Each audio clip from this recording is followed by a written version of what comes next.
Can you imagine what it would feel like to pay off $245,000 in debt in 24 months?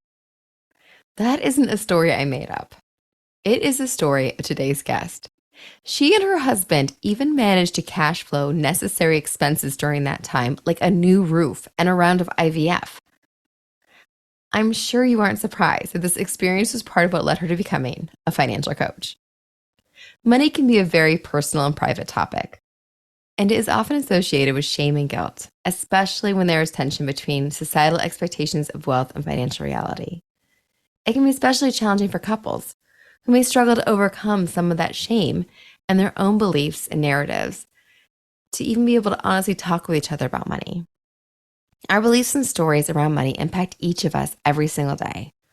So, we're having this conversation on The Grit Show to try and break through some of that guilt and start a conversation that includes practical tips, examples, and stories.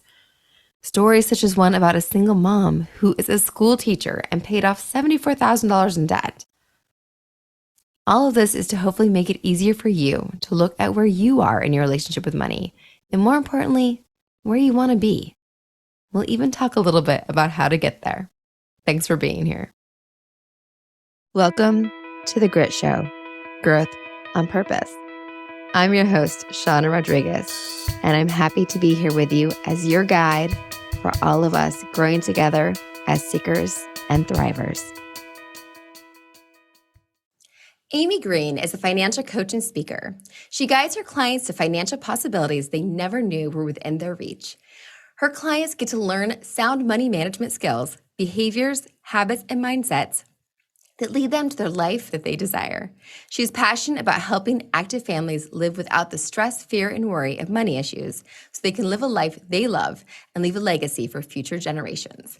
I'm so excited that we get to chat with her today because I feel this is a topic that touches each and every one of us. Thank you so much for being here with us today, Coach Amy. I'm glad to have you. Thank you so much, Shauna. It's a pleasure to be here. So how did you first get into this line of work and coaching folks around their finances?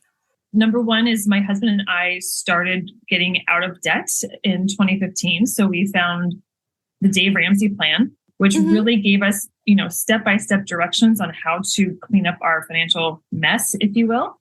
We were able to do so much in such a short period of time that in 2 years, 24 months, we paid off $245,000 of debt. We cash flowed a roof furnace and a water heater and a round of IVF, all the while paying off debt. And then halfway through that, I lost my job. But we were so intentional. We were on a budget. We were planning where our money was going. And so we were able to then choose that I stayed home with our daughter at the time. And so I became a stay-at-home mom. And it was just listening to the Ramsey Show podcast that I heard about a financial coach master training class. Got kind of excited because I'm a little nerdy with this stuff and, spoke to someone else who is a coach about the program. And her and I are friends even today. We were Marco Poloing earlier this morning. And just to find out that this is a wonderful business to help people with their money. I get to coach people do exactly what I did, obviously tailored to everyone's unique situation. And it's just really taken off. It's been something I can work my life around, work the business in my life, and be home for my kids when I need to be, and help clients and individuals, couples, families change their financial future. That is so exciting. And it's so important. I feel like, especially for people to realize they have the power to control their finances, because I feel a lot of people feel like they're being controlled by their finances and their financial situation. So just what you've shared, that you were able to do that at a time when you lost your job and then to be able to choose to be a stay-at-home mom because you guys got your finances in alignment is just such a gift to be able to do that. It is. And I look at it as, financial freedom. When I hear the term financial freedom, to me, it means choice. It means options, the ability to choose. So if we have our money, organized and secure and stable, where we hopefully don't have debt, we've got emergency funds, we're in control of our money, living on less than we make. If we say, hey, I want to quit my job, I can't take it anymore, we've got that choice. But so many people live strapped, living paycheck to paycheck. They have nothing in savings. They have nothing in retirement. They're either late on bills or they're robbing Peter to pay Paul and they're just playing this game. They don't have a choice. Yeah. They don't have a choice. They can't quit. So it's just, you open up so many doors to a different life, if you will, right? You get to choose what you want to do with your life instead of having your money tell you what you're going to do. Yes, exactly. And did you find that it was as easy as following a plan, or did you feel like there was a lot of you having to look at your way of thinking about things and looking at things that you had to examine before you could even follow a plan to figure out how to do things? Yeah. So for me, I am very much a rule follower. So if you give me directions, I'm going to follow them to a T. And I tend to lean towards being a saver. So when I heard about this plan and heard of the possible results, that fired me up. I learned a lot, though. The challenges were more in, I'm married. And so my husband and I manage money and view money differently. So it was, working with my husband to find a common ground. Yes. What's going to be the compromise? He was on board with the idea of getting out of debt, but then when it came to like the actual doing and the what do you mean you want to go do X? That's going to cost money, but that money's going to debt. Like making those choices to kind of decide where are we putting our money. Yeah. And so we had to come together and learn. I had to learn to compromise a little bit, work with a partner, work with a spouse. That was different. Yes. Yeah. Yeah. I think it's hard to figure out your own priorities for your money and managing your money, and then to have a partner that you're figuring those things out with just doubles and complicates it. Because I feel like some of our views about money and how to manage money come from our childhood and the way we were raised and the way we saw things. And then you're dealing like double all of those things, and you had to figure it out with somebody else too. Yeah, absolutely. That's definitely something that I teach with my clients. It's understanding each other's backgrounds. And so I look at my background. I grew up in the land of no, we were savers. Everything was kind of scaled back. We were conservative financially. And my husband grew up in the land of yes. And they got lots of trips, and anything new that came out, they got it, where I was told no. And so how do we come together to make our relationship work and make it something that works for us, where we're both seen and heard and feel that our needs are being met in terms of the money? I definitely feel better when we're more on the saving side and more on the practical side than the frivolous side. But he encourages me to have more fun and be, more experiential and do things that are frivolous, right? Because sometimes that is enjoyable. So we balance each other out in that way. And I think understanding your strengths and your weaknesses when it comes to money is so key, especially if you're married. And do you start with that, like figuring out what your priorities as a couple or even as an individual? So me personally figuring out, like when I was single, like, do I want to travel more? Do I want to save for a house? Do I want to be out of debt? Like, what are my priorities? Felt like the first thing I need to figure out before I even knew where to put my money is, what do I want? Do I want to go out to eat every night with friends? Or do I want to be putting that money into a bank account so I can save for a house one day? Right. And so I do ask that on my very first coaching session with clients. It's to really outline those long-term goals. People will say, well, I want to travel. Okay, well, why? And we really dive into the why behind it. A lot of times, we'll say a lot of people like, well, I want to spend time with my spouse or my family. It's to create memories. It's to explore. There's lots of deeper reasons to travel than just that, I need to get out of the rat race. I need to escape. It's usually a deeper, more soul-filled reason for that goal. It could even just be, I don't want to end up like my parents. Yeah. If they came from a household of financial struggle and strife, they are like, well, I don't want to end up like them, living on Social Security and not having a lot of money and all the things, or I don't want to work till I'm dead, that kind of thing. So everyone's got a different reason. So we dive into those goals because that will define the why. We want to know, where are we going? And this is for everybody, married or not, but where are we heading? Yeah. We had to put the destination into the GPS to know like what's the route to take. Yes. And then the GPS will give you a couple different options, right? And they'll always tell you, here's the fastest, here's the one without tolls, like here's all the things. And we do the same thing. Here's our destination. And then we kind of say, okay, well, where are we today? And then what must we do to start to get there? And I ask them, like, are we going to go fast? Are we going to go slow? I usually slow things way down to start because we do work on mindset. We do work on some of these other things and some skill building and communication. But once we start to get some things under control, we start to shift, we'll start to see a pickup on speed towards those goals, whatever they are. And so, we have to know where we're going. So that finding the why and knowing what you want is important, big time. And do you find once you get into that conversation, you do find a lot of the mindset pieces from people's past that they're dealing with and making those decisions? I do. One of the mindsets I come across often is when I ask people what they want, what do you want to create? They say, I just want to be comfortable and take a vacation once a year. And it's so hard because I want to just tell them that sucks. Like, I want more for you. Like, more is possible. Like, you can do so much more than you ever thought possible if you just started to make some shifts, and they don't see it yet. We're still so new in our coaching that they don't see what's available to them outside of their own world, right? What they've known for so long. And so I hope to work on like lifting the lid on this box they place them in so they can see that, hey, we can become millionaires. We can actually have a net worth of $1 million or more. We can actually live a life that's more than just comfortable. It's actually extraordinary, but we have to just make some changes to get there. Yes. And it's incomprehensible when you're still in that place of like, I don't have savings to pay when the heater goes out. I don't have savings to pay for the new roof. I don't have savings to pay for a house. Because I know with the housing market right now, buying homes seems out of reach for a lot of people. It does. And I think it's great that I see a lot of people shifting towards the mindset that renting's not bad. Homeownership is a lot more expensive than just the mortgage payments. And as a homeowner, I can attest to that. While homeownership is ultimately a goal I will want for all of my clients, that when you're in retirement, your house is paid for. So you no longer have that mortgage payment or rent payment. You just pay property taxes. Property taxes will continue to go up forever. But that stabilizes that expense when you're in retirement. So I like that piece for retirement. And then you have a paid for asset, right, of this home. However, it's not the end all be all. And people think that they need to own a home by the time they're 26 or whatever. And I'm like, whoa, chill out. Like, you've got time. And it's okay to rent, because renting, you don't have to do any of the maintenance. You don't have to worry about the furnace or the water heater or the roof or anything that needs to be done.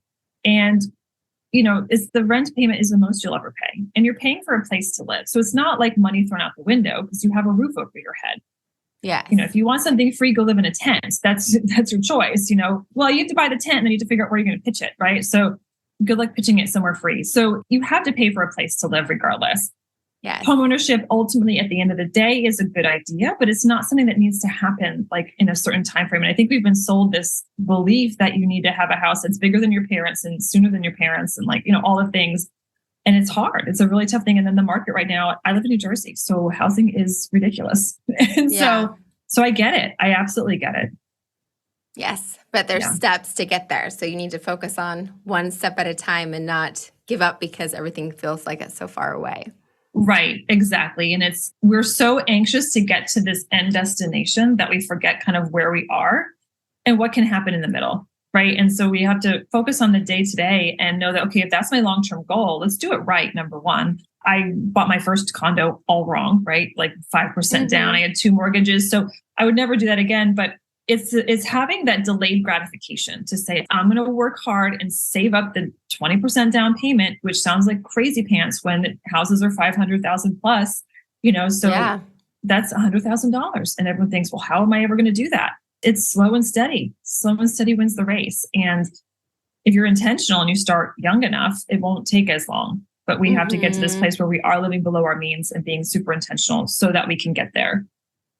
And recognizing that the younger you are, the sooner you start to put towards that, the better off you are. And so it's a good idea to start putting that aside and start working towards that if that's something you want to eventually have. Absolutely. But there's never any hope lost regardless of your age. So I have clients that are 70 and, still work with them. And I have clients, they recently paid off their house. They worked with me a few years ago and she's in her 60s. She's about to retire. Her goal was to pay off her house before she retired. And so she was able to pay off $121,000 in 2.5 years. All while still her husband was already retired. But so already, they took trips, they did some little weekend getaways. She got a washer dryer. They did some bathroom renovations. They still did life, but she was just being super intentional. That was the goal, to pay off the house. Yeah. So being intentional is really the biggest thing, and to start paying attention to where your money's going. Whereas a lot of people just avoid it and don't pay attention because they don't want to pay attention. Yeah, it's the ostrich syndrome. They stick their head in the sand and they think that by ignoring it, it'll go away, but it's never going to go away. Yes. I think that's the freedom people want to have, is that they feel like freedom is to not pay attention to their money. And in fact, freedom is paying attention so you have control and know what your money's being spent on. So you're spending it on what you want it to be spent on and not wasting it in places you're not even expecting to be spending on, 5 different subscriptions one to Hulu, one to Netflix, one to HBO, one to, Yep. and Yep. all those places you're spending it. And wait, I don't need to have that many. I only watch one episode a night on the same streaming service every single night, and I'm paying all this money. Then I could be saving this and putting this somewhere else and not realizing the power of the money and the power of saving it. Right. And people think, well, it's just $10, it's just $5. It's not a lot, but it adds up so much over time. And if you pay for that Hulu subscription, that's $120 a year times 10 years. Now we're talking 100, that's a lot of money. And so we really want to make sure that we're being very intentional. Am I putting the money in the places that I value, right? Is what's most important to me. Am I putting my money there? And am I putting the money towards the things I want to accomplish in the future? No, that makes great sense. That's exciting. Can you tell us I loved hearing like the little snippets and stories of some of your clients. Can you tell us some other exciting stories of other clients you've had that have been able to accomplish exciting things? Yes. So I have a client who worked with me 3 years ago, and she reached out recently to tell me she's debt free. So she paid off $74,000 in 3 years as a single mom, and she's a school teacher. So she works in education. And she really just hustled. I mean, again, this is all about getting intentional. She has a young daughter, and she had her parents help with childcare. She would babysit other kids. She would coach volleyball teams and referee basketball games and do anything she could in the school to pick up extra subbing classes and things that she could make extra money on. And so she really, worked her butt off for 3 years. It's harder when you're a single income earner with a family. She has a daughter, and she was able to do all of that. And so her goal right now is she's saving up to take her daughter to Disney World as a reward, right, for their hard work. And she's building up her emergency fund too. And so, yeah, it's exciting to hear those stories. I have another woman, she is a nurse, and she paid up $238,000 in a year. I worked with her for a whole year. She sold her house. So that was a part of it, but that house was co-owned with her ex-husband. So she was married with him, and then they got divorced, and then she finally sold the house, had to give him his half. Paying that off and paying off a lot of debt was so key. And she had a lot of mindset with spending and money and all the things. So we really worked on, and she kind of came to the conclusion herself, because she started to see the Amazon boxes pile up around her, and she's like, I haven't even opened them, and so what am I doing? And so seeing them really kind of change, probably in their young 30s, they just had a baby when we started working together, and they were just loving life. They make good money. They spent good money. Right. And so they bought a house, and the house needed to work, and they were starting to feel it because they had the baby. And so the wife was working part-time. They were paying a nanny. They're just like, oh my gosh, what is happening? But by working together with me, we were able to get them to really change their mindset on money so much that they actually canceled a trip with friends. When we got to the end of our time together, they said, they went on a trip earlier this year, and then they're like, we canceled our trip to Mexico with friends, even though it would have been paid for on points. They're like, we know that there's gonna be so much more money spent on other stuff other than the flights and the hotels, that they were like, we don't want to go. We don't need to go. It's okay. They were understanding that if they spend the money somewhere, it's just gone. Like now it's gone.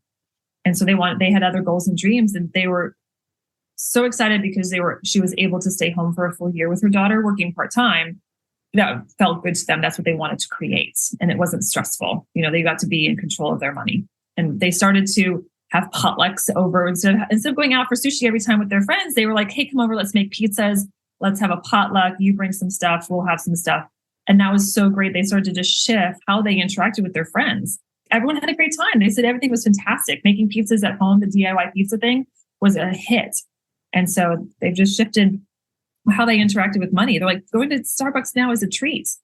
Well, before it was almost a necessity. It was like, well, I have to go to Starbucks. No, now it's a treat. Going out to restaurants is now a treat.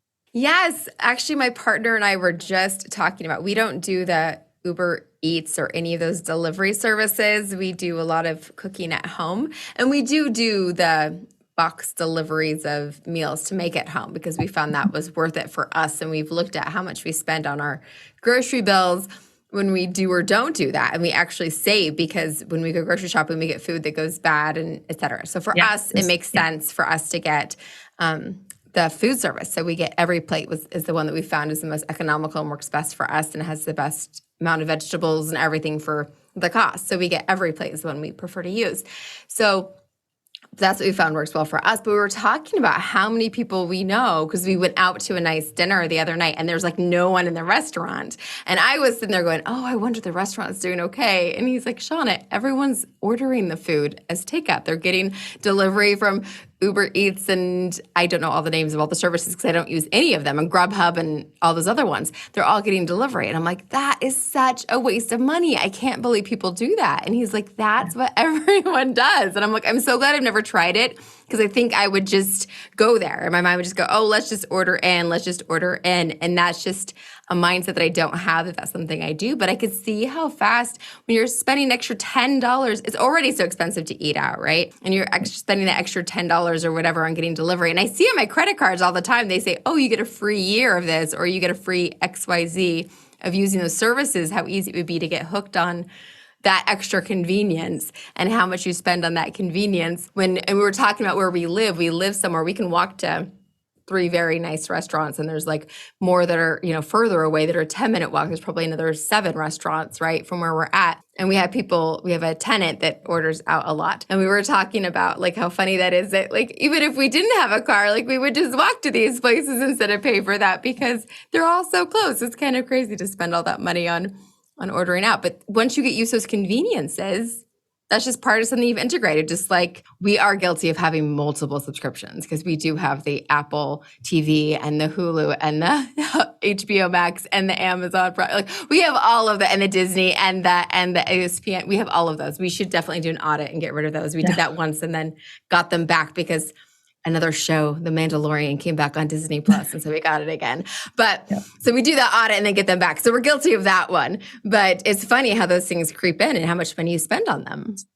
They do. And it's, I find a lot of it too is just we need to plan better, because what happens is we go through the day and we get so tired of making decisions. We haven't decided what's for dinner. And so by the time we get home, number one, we haven't taken anything out to thaw if anything is frozen. And then we just go, I don't know what to make. I don't know what to do. So we just go to the easiest solution, which is to order or do takeout or just go out. I always encourage my clients to really start to meal plan. And I had a client, she's living by herself, empty nester. She works from home, so she's like hardly ever leaves the house. So she's like, it's my way to leave. I just go to Chick-fil-A. And I'm like, girl, you're spending like $400 a month eating out. You don't have $400.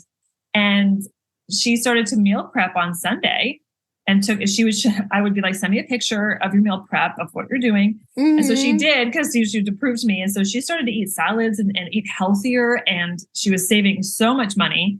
She would save her eating out for when she was with her boyfriend or on the weekend, right? So she would make it very intentional when she would go out. My fridge has a weekly calendar, and we put the meals down there. I'm like, what are we going to do for dinner? Because then it takes the guesswork out of it. Now I know what we're doing.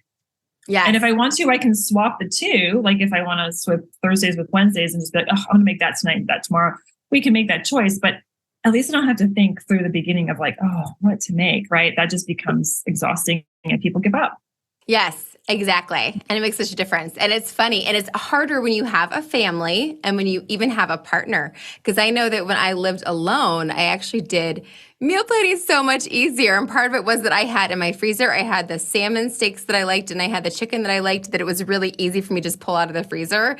And I would roast vegetables on Sunday or make soup on Sunday and take that for lunches. And I had the salads I would take for lunches. And I actually did much better eating healthier and eating from home. And then when I went out, it's when I was going out with my friends, or when I went out on dates is when I would eat out instead of going out to eat by myself, because it's not as much fun to eat out by yourself. I'm not a big fan of takeout or whatever else. So it was very intentional when I would do that, which is why it's so funny. Then as a couple, it's like you got to figure out what you want, what they want, which is why for us, like honestly, like that's why Every Plate was such a great answer, because it is like we get the delivery. There's 3 options, and we have the options sitting in a certain place in the kitchen. It's like, what's for dinner? Which of the 3 do you want? Okay, done.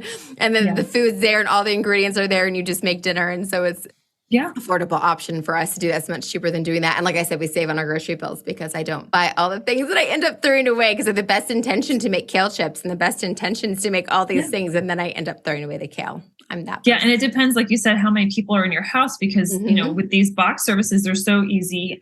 And they're usually portioned just to make 2 or 4 portions. And so then if you make dinner for 2, then you have 2 left over for lunch and you're good. Or you can have leftovers the next day, where if you're making like a pot of chili for 2 people, now you're freezing a bunch of it because it's going to go bad.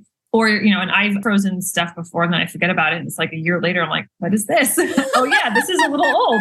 So there's still waste, involved. But so yeah, it's all about being kind of intentional and planning ahead and doing what works. So sometimes there's meal deliveries, like you're saying, be more economical based on your situation. Yes. And knowing you and what works for you. Because again, and my other secret about that is that my fiance cooks all the time when we get that delivery service, because he knows what to make and has all the ingredients and just follows the recipe. Whereas I do better just randomly cooking in the kitchen with what's there. So it's my favorite because then he makes me dinner, which I love. There you go. So awesome. Yeah. Yes. You can delegate. Awesome. You can teach your teenage kids to cook when they can just follow the recipe. Exactly. Other bonuses. Yes. Yeah. Yeah. So you actually have like group classes you teach, but you also tell us more about what you do with your coaching. Right. Yeah. So I do most of my main business is one-on-one coaching. So I'm either working with a married, a couple, or I'm working with an individual, just working with them over the course, typically 6 months to get to them to where they want to go. Some clients work with me for many years, just as we keep going for ongoing accountability and we just keep tweaking the plan. And I just launched a marriage and money mastery program, which is a course. We're doing it live right now. So tonight is lesson 2. But the marriage and money mastery program, I've collaborated with a local therapist here who she was an ex-client of mine. She does couples counseling and marriage therapy. I reached out to her saying, hey, I have clients who I had one couple that I worked with, and there was just a disconnect. I was like, the wife is going through the motions. She's kind of phoning it in. And I finally got to this point where they weren't making progress. And the husband was extremely frustrated, but the wife was just like kind of going through the motions and being like, well, this is just the way it is. Like, kids are expensive. And finally, I found out that she had already reached out to a divorce attorney before we started coaching. So she was 1 foot out the door and was just kind of going through the motions, right, with this coaching. And so I knew that I had to do something to help couples, because I had another client that said, hey, just working with you has allowed us to talk about money. Like, they didn't make a lot of financial progress, but now they were talking about money together, which was just a massive shift. She's like, this has been so incredible to allow us to talk about money together. And so I knew that there's goodness in what I'm doing with clients. I just needed that extra support of a marriage therapist to really say, how do we bring couples together to talk about the hard stuff and to really work on the relationship? Because money problems and money symptoms really they're symptoms of deeper rooted issues. And if you're married, it's usually a marriage issue or a relationship issue. It could be one partner might have an addiction that you don't know about, or it could be that you have some stuff that you're not willing to share. There's something happening in between the two of you that's affecting your money. And so we want to get to uncover that.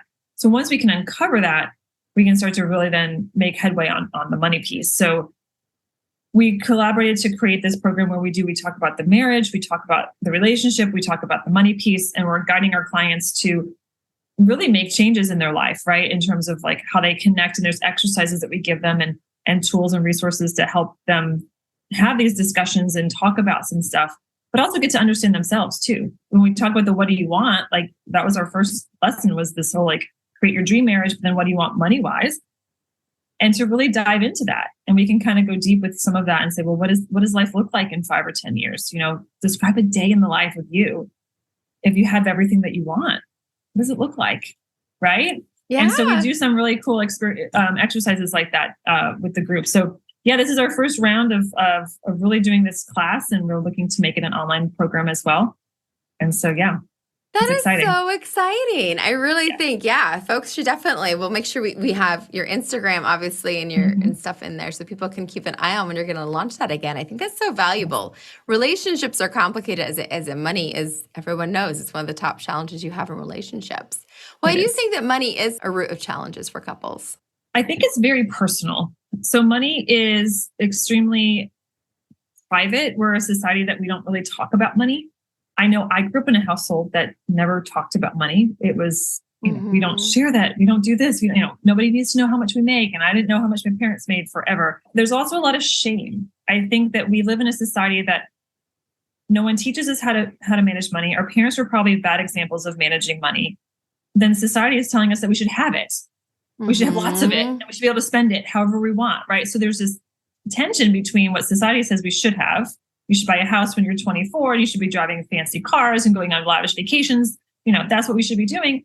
But then we're like, but that's not reality, because we graduate college probably making 60 grand a year with $200,000 of student loan debt, and we can't afford all those things. And so how do we bridge that gap? And so money is so personal that we're kind of wrought with guilt and shame and the I should be's and but I'm nots. And and we often use money as an identifier, as who am I, right? A lot of couples don't want to share their money secrets, if you will, with each other, or there's a lot of distrust or fear between the partners of one wants to really be a saver and they're like, oh, that's a spender, she's going to spend everything, right? There's fear and lack of trust.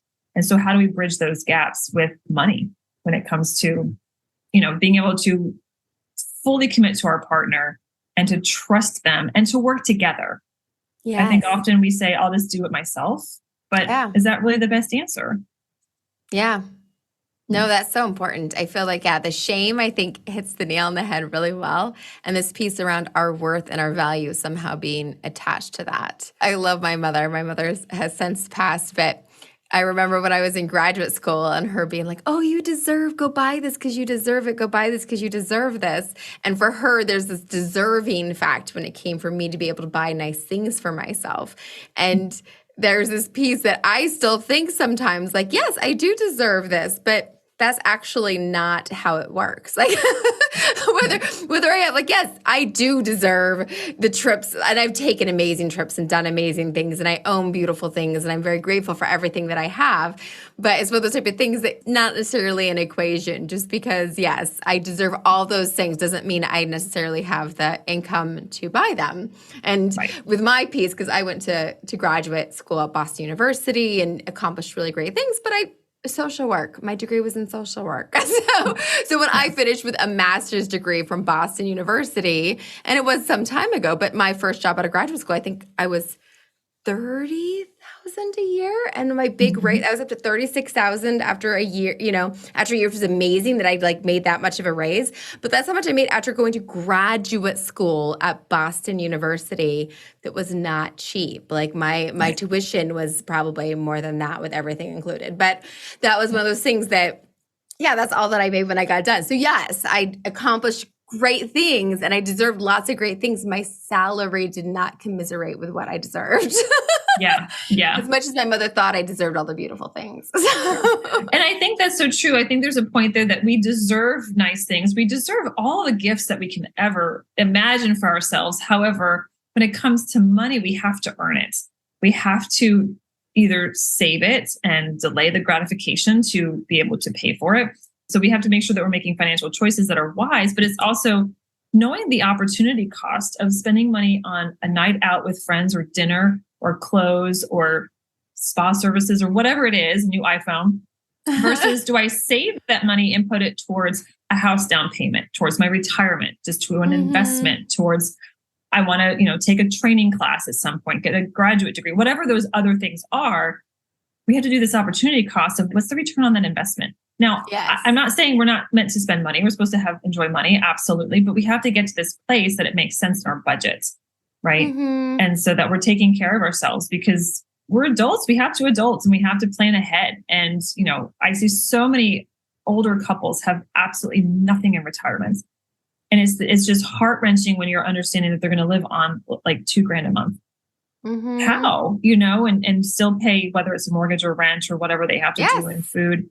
And, just to see people struggle where now they can't take trips, they can't do anything fun. And they're in the prime of their life or they're just trying to enjoy life and they want to do things and they want to spoil grandkids and they can't because they don't have anything left. Yes. And your worth is not attached to whether or not you have those things and do those things. And you can still enjoy life doing plenty of things that don't cost anything. And so you can definitely find your way to do that and to balance those things. And I think there's a belief you have to have all the things and do all the things. And it's more a selective way of doing that, of what you prioritize and knowing what you want to save up for. And is it worth it to take, to have a Starbucks every single day or to be able to go to one nice dinner once a month, right? So trying to figure out what you want to exchange out, or do you want to go to that one trip to Morocco or to Australia every 5 years? Or do you want to be able to go to the beach, every other weekend or, whatever it is, to trade those things out sometimes. So. Right. Absolutely. And I do think that you mentioned it. And I want to say this in that everyone is worthy of wealth.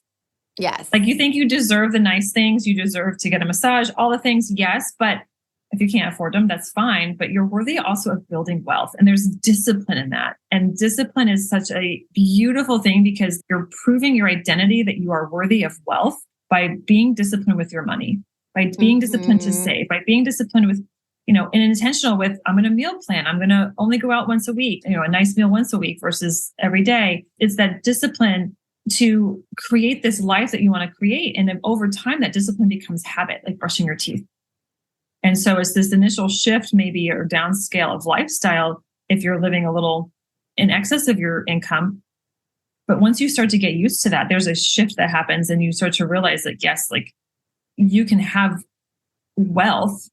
Wealth is what you don't see. You see people spend money, but real wealth, you don't see it because it's all in investments, and it might be in a home equity. It might be in other places, but you don't see it necessarily.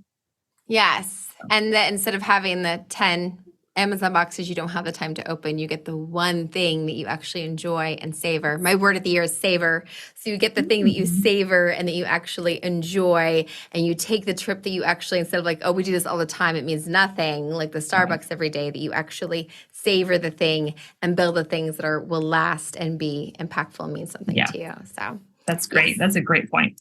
Yes, this is also valuable. Thank you so much, Amy. This has been so wonderful. So one thing we always do with each of our guests is talk about what you do for self-care. And one day I will get the better term that it needs to be like maintenance, like what you do to maintain yourself, because it's more than something just soft like self-care. So what do you do to maintain yourself and make it so that you can give back to others and be present in your family and in your world? What do you do for self-care on a regular basis? So I have two. One's going to be contrite because it's what I do. But I think, honestly, budgeting to me is self-care. If you can say, where's my money going? And I want it to go here, and I'm tracking where it's actually happening, that is self-care, right? That's number one. Number two, I'm going to say working out. It gives me energy. Like this morning, I did not want to do it. We started to work out and I was like, I don't feel like it. Yeah. And then, but once you get through it, it's so much better. Once you start, after a few minutes, that feeling goes away and you're just in it. So creating this identity that I do the hard things necessary to maintain my body and my money, my health, it's so important to longevity and to the things that I care about. So to me, that's self-care. Yes, that's excellent. It fits into that self-maintenance piece as well. Those things you do to maintain yourself and take care of you for you and your family as well. I love it. Absolutely. And then what is the one thing that we can kind of give people as something they can implement and start doing immediately that they can do as we call it our grit wit, that they can kind of take away with and apply immediately into their life? Sure. So I think one thing I'm thinking about is I want people to really dream of what they want to have in life. And so everything costs money. So whether you want to travel, buy a home, you want to start a business, you want to stay home with your kids, it's all about money, right? Can you financially make that happen? Define that. What does that look like? Where do you want to be in 5 years? What does life look like to you? And really get very crystal clear as to what you want to create. Because that's going to be a driving factor for you to know kind of where you're going, right? We enter the destination to the GPS. On top of that is, where am I now? And so this is getting real, knowing the truth, the facts. Where am I? What is my monthly take-home pay? How much debt do I have? What am I paying in monthly minimum payments to all of my debts? What could I do with that if I didn't have it? Where's my money going? How many subscriptions do I have, right? Like all of it, looking at it, and you can look back at past bank statements, you can look at credit card statements, but just starting to really get an idea, a picture, a broad view picture, 30,000 foot view of what's happening with your money, right? And so, you can even calculate your net worth, right? So, but looking at where you are with money today and where you want to be will give you some clues as to what you need to fix in order to get to where you want to be. So really getting real about what you want and about where you're at and getting a good solid picture of that to start doing that. So yes, absolutely. I like that. Start imagining and seeing. That's so wonderful. And you also have a really great tool that you have, this kind of a challenge that couples can use to kind of get them in your world and acquainted with you, but also to get them started. Do you want to talk a little bit about that? Yes, absolutely. So my partner, Stacy, and I created a 5-day marriage and money transformation challenge. It's a series of emails that you'll get over the course of 5 days that give you actions that you can do on your own, that you and your partner or your spouse will do on your own, but then you'll come together to talk about that together and what you've discovered, right? You'll get clear, you'll get connected, you'll get on the same page when it comes to money. So it's really about how do we stop fighting about money? How do we understand our spouse? Like, they do money so weird, I don't like it. How do we get to understand them, look at them with love and affection and empathy? And how do we start growing together to create a plan for that life that we want to create together? Right. And so it's, you can go to amygreenfc.com/challenge and sign up for that challenge there. And green is GREENE, all the E's. And so, but yeah, that's a great tool to really just get into my world. And then you'll be on my email list, and we'll send you lots of other information as we move forward. So a great place to start, especially if you're engaged, married, committed, relationship. It's a great, fun project to walk through. No, that sounds wonderful. I think people need a place to start the conversation. It's not an easy conversation to start. So having the conversation starter is probably a great tool for you and your partner to have to get started. That's a wonderful gift to give folks. Wonderful. We'll make sure we have that in the show notes as well. So if you just go to the show notes for this episode, the link will be right there for you guys to grab that so you can get connected. Thank you so much, Coach Amy. This has been so valuable to have this conversation and give people some ways of looking at things and ideas about this. And I really feel that you're doing great work. So thank you for sharing your knowledge with us. Yes, thank you so much for having me, Shauna. It's been fun. Thanks again for being here. It's so great to spend this time with all of you. I just want to take a minute and read to you some of the fantastic reviews that folks have been leaving us online. Again, if you're on Spotify, you're able to give us a rating, which we very much appreciate. You're welcome to send us notes about what you think of the show. You can put reviews on Facebook. We also appreciate that.